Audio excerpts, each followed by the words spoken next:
तुम्ही पाहत आहात कबीर न्यूज नेटवर्क त्र्यंबकेश्वर. निर्भीड विचार, परखड मांडणी आणि बेधडक बातम्या.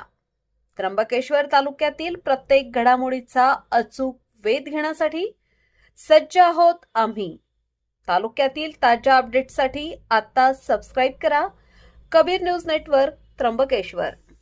त्र्यंबक नगरीत जलजागृतीचा महाकुंभ. मुख्यमंत्री फडणवीसांच्या हस्ते गोदा ते नर्मदा जलयात्रेचा थाटात शुभारंभ.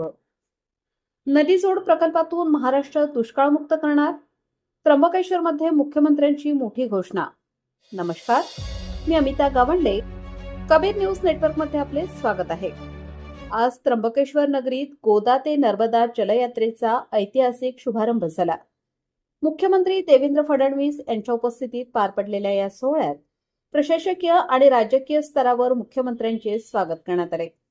राज्याचे मुख्यमंत्री देवेंद्र फडणवीस यांचे त्र्यंबकेश्वर येथील समस्त पंचायती आखाडा नया उदासीन येथील हेलिपॅडवर आगमन झाले. यावेळी त्यांचे अत्यंत उत्साहात स्वागत करण्यात आले. जलसंपदा मंत्री राधाकृष्ण विखे पाटील आणि अन्न व नागरी पुरवठा मंत्री छगन भुजबळ यांनी मुख्यमंत्र्यांचे पुष्पगुच्छ देऊन स्वागत केले. जिल्हा प्रशासनाच्या वतीने विभागीय आयुक्त डॉक्टर प्रवीण गेडाम यांनी त्यांचे स्वागत केले. यावेळी व्यासपीठावर नगराध्यक्ष त्रिवेणी तुंगार सोनवणे, आमदार हिरामण खोसकर, गोपीचंद पडळकर, दिलीप बनकर, विशेष पोलीस महानिरीक्षक दत्तात्रय कराळे, महाराष्ट्र पंचायती आखाडा श्री निरंजनी स्वामी सोमेश्वरनंद सरस्वती महाराज, माजी नगराध्यक्ष रवींद्र सोनवणे, पोलीस अधीक्षक बाळासाहेब पाटील, अप्पर जिल्हाधिकारी हेमांगी पाटील, सहाय्यक जिल्हाधिकारी डॉक्टर एस पवन दत्ता, अप्पर पोलीस अधीक्षक तेगबीर सिंग संधू आणि कार्यकारी अभियंता राहुल पाटील यांच्यासह अनेक वरिष्ठ अधिकारी उपस्थित होते. स्वागतानंतर मुख्यमंत्र्यांनी श्री त्र्यंबकेश्वराचे दर्शन घेऊन पूजा केली. तत्पूर्वी कुशावर्त तीर्थावर जलसंपदा मंत्री राधाकृष्ण विखे पाटील यांनी सपत्नीक जलपूजन केले. यावेळी श्री महंत रवींद्रपुरी महाराज, श्री महंत हरिगिरी महाराज, श्री महंत शंकरानंद सरस्वती महाराज यांची उपस्थिती होती. मंदिर देवस्थानच्या वतीने मुख्याधिकारी योगेश जाधव, कैलास खुले आणि मनोज थेटे यांनी मुख्यमंत्र्यांचा विशेष सत्कार केला. प्रसंगी बोलताना मुख्यमंत्री फडणवीस यांनी स्पष्ट केले की अहिल्यादेवी होळकर यांनी दिलेला जलव्यवस्थापनाचा वारसा शासन पुढे नेणार आहे. नदीजोड प्रकल्पातून राज्याला दुष्काळमुक्त करणे आणि कुंभमेळ्यापूर्वी गोदावरी स्वच्छ करणे हे सरकारचे मुख्य ध्येय असल्याचे त्यांनी सांगितले. हे नेहमी सांगतात, विरासत भी और विकास भी.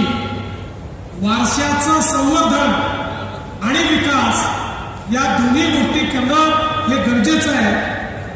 या यात्रेलाही जो काही या भव्य सोहळ्याला जलसंपदा मंत्री गिरीश महाजन, माजी मंत्री रवींद्र चव्हाण, सदाभाऊ खोत, श्रीमंत युवराज यशवंतराव होळकर, परमपूज्य गुरुमाऊली अण्णासाहेब मोरे, नाशिकच्या महापौर हिमगौरी आडके यांच्यासह आमदार राहुल आहेर, सीमा हिरे आणि देवयानी फरांदे उपस्थित होत्या.